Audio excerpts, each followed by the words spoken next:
Hey, I'm Courtney Waterman, your tutor. Lover of anime, manga, and math. And you just tuned into another session of Tutor Me Senpai. Welcome back, everyone. Today we're jumping into a 4th grade topic, comparing numbers using your place value charts. Now, if you're new to my channel, I'm putting timecodes in for this video in the description box below. So use that to skip ahead to whatever part of the video you think is most interesting.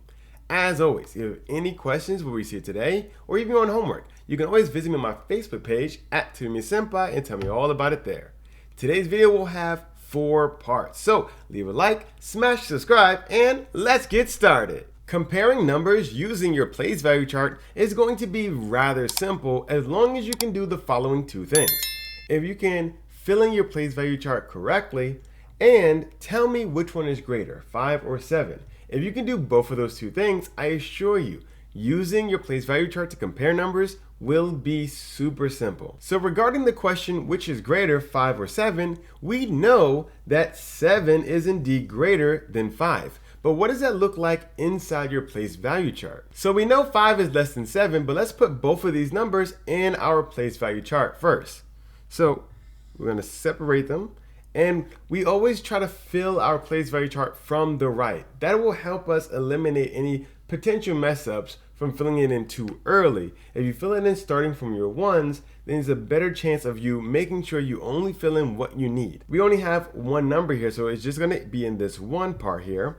But we put both of them there, just like this, one on top of the other. So place value charts tell you a little bit more about your number at a glance. 1, it tells you whether a place value exists within your number, and 2, if it does exist, it tells you how many you have within that certain category. So when you look at this place value chart, we have hundreds, tens, and ones. However, the numbers that we've thrown into this do not have place values within the hundreds or the tens. We're only looking at the ones, but we know what this means. We know that this says we have 5 ones, and this says we have 7 ones. So if we're comparing the two, which one of these has more ones? Well, 7 has more ones than 5. Thus, we would say 7 is greater than 5 or 5 is less than 7, which we already knew. But this is how you're going to be using your place value charts to tell. That means we're going to be comparing both of our numbers on their place value columns in order to tell which one is going to be bigger. So let's look at another example in which we have bigger numbers, and let's see how does this work when we have numbers within the thousands. So in this example, we want to know which one of the 2 numbers is going to be bigger. Is it going to be 57,281 or is it going to be 6,994? Now you may be able to look at this at a glance and say, yes, I already know which one's going to be bigger, Courtney. However, let's use our place value chart to see by the place value basis which one is going to be indeed bigger. And if we're filling in this place value chart, we have to start once again from the ones on the right. So we're going to fill in this. We have 1 there, we have an 8 there, we have a 2 here, a 7, and a 5. So you see, we don't go up here. You may accidentally fill this in if you start from the left. We're going to start from the right. And we're going to do the same thing for 6,994. You have a 4, 9, 9, and a 6. So now you want to compare numbers by looking at what's in the place value columns. However, we said there's nothing in the 100,000 column, so we don't have to look at that one. We do have something in the 10,000 column. However, this is only true for one of the numbers. What does this mean? Can we compare this? Should we move on to our 1,000? No, you don't have to move on to the 1,000. As long as you have one number in a place value, you can use that to compare. You can essentially say, there are 0 of the other number here. Now, you don't necessarily write a number like this with a 0 up front with nothing else in front of it like this. However, when you're in the place value chart, you can do this. Now you're going to be comparing 5 to 0. We have 5 10,000s or we have 0 10,000s. Which one is going to be bigger? The 5 10,000s is going to be bigger than the 0 10,000s. That means our top number is going to be bigger than our bottom number. Whenever you run into that very first column that there's a difference, you should be able to tell what is going to be the bigger number and what is going to be the smaller number. So we said that 57,281 is going to be greater than 6,994. But let's look at another example with 2 numbers that have the same amount of place value entries. In this example, we have two numbers that are fairly big. Our first one is 347,198. Our second number is 347,189. We want to know which one of these is bigger. So let's put them both into our place value chart and start comparing our place values. Remember, start from the right. Even if you can fit everything in at once, start from the right. It's great practice. So for this one, we have 8, 9, 1, 7, 4, 3.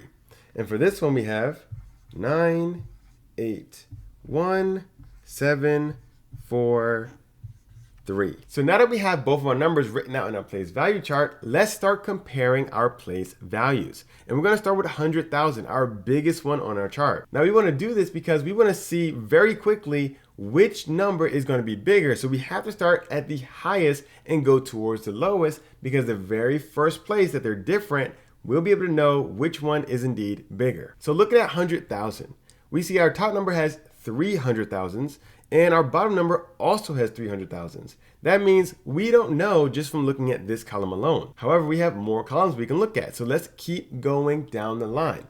How about 10,000? Well, they both seem to have 4 10,000s. Let's not stop there. Let's keep going. How about thousands? They both have 7 thousands. Once again, let's keep going. Hundreds. They both have 100. You still can't tell them apart at this point in time. Let's keep going. Tens. Are they both the same? No. Now we'll be able to tell which one is indeed bigger. Although they were the same for all of these place values, we now found one that they're not the same. So which one is bigger? 9 tens or 8 tens?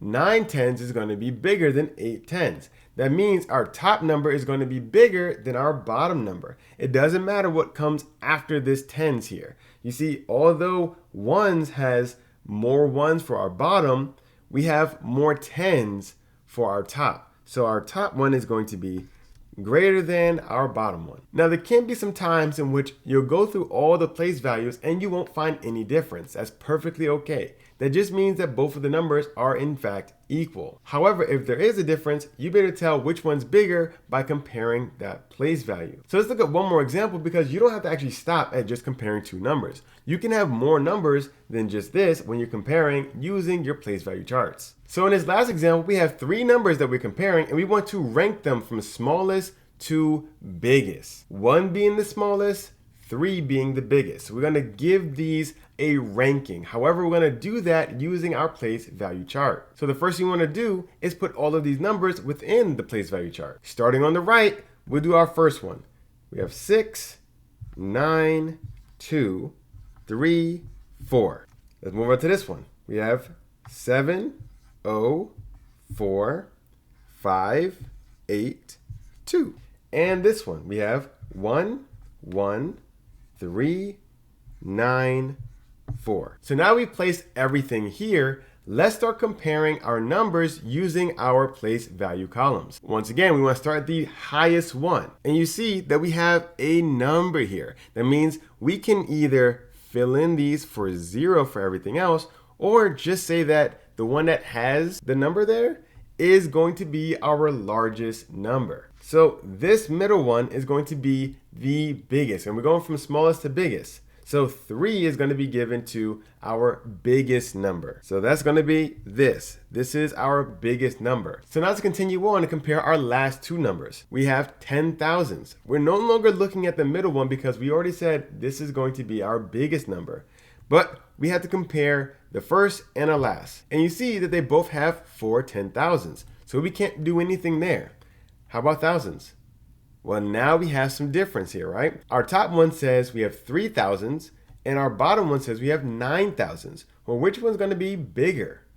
9,000s is going to be bigger, right? So that means our last number is going to be the second biggest. So that's going to get a 2, which makes our first one our smallest number. So if we're ranking these from smallest to biggest, 1 being the smallest, 3 being the biggest, A, our first number is going to be smallest, followed by C, our second number, and B, our third number. So I hope you're following today's examples, and I hope you see that using your place value charts to compare your two numbers can be rather simple. Just make sure you fill it out correctly. But if you have any questions about what we saw today or even on homework, you can always visit me on my Facebook page at Tutor Me Sempai and tell me all about it there. If you haven't done so already, remember to leave a like. It really helps the channel by letting YouTube know that you found the video helpful. And if you found the video helpful, so can someone else. So leave a like, hit the notification bell, smash the subscribe button, and share this video with a friend. Well, that's all the time I have for today. I'm really hoping to help with your homework. I'm looking forward to seeing you again next week. I'm Courtney, and this has been another session of Tutor Me Sempai.